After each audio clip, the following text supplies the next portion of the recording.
குறைகளை நிறைவாய் கொள்ளுகிறது நல்லது இல்லை, நான் அது தவறுன்னு சொல்ல, அது நல்லது தான்.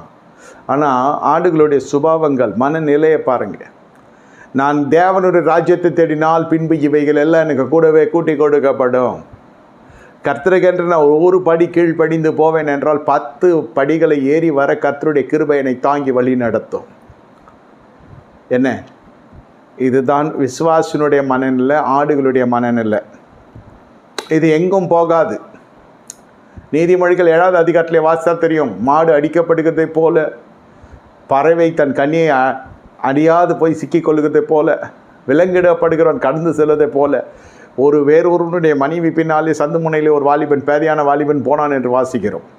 அந்தி சந்தி வேலை இல்லை, இரவு வேலை இல்லை, சாயந்தர வேலை இல்லை, எல்லாம் வாசிக்கிறோம்.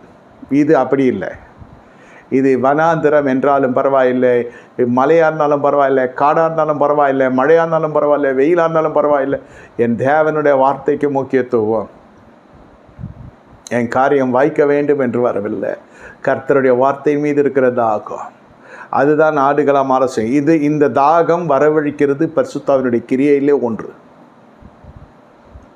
இது தேவன் தொட்ட ஆத்துமாக்கள் என்று சொல்ல வருகிறேன். தேவனுடைய தொடுதலுக்காய் காத்திருக்கிற ஆத்துமாக்கள் சுவிசேஷ மைதானத்தில் இருக்கும். அது அங்கு சந்திக்கப்பட்ட பிறகு இங்கு அது கர்த்தரால் ரட்சிக்கப்பட்டவரை கர்த்தர் சபையில் சேர்க்கிறார். அப்போஸ்தலர் 2:47 எழுதப்பட்டிருக்கிறது.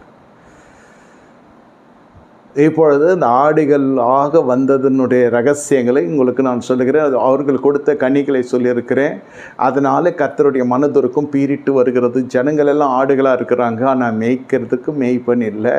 மனதுருகி அநேக காரியங்கள் அவர்களுக்கு உபதேசிக்க தொடங்கினார். வெகு நேரம் சென்ற பின்பு, நல்லா புரிந்து கொள்ளுங்க, வெகு நேரம் சென்ற பின்பு இது வனாந்தரமான இடம், வெகு நேரமும் ஆயிற்று. கர்த்தரை ஏற்றுக்கொண்டு உடனே ஏதாவது நடக்கணும்னு நினைக்கிறவங்கெல்லாம் ஒன்றும் இதில் வரமாட்டாங்க.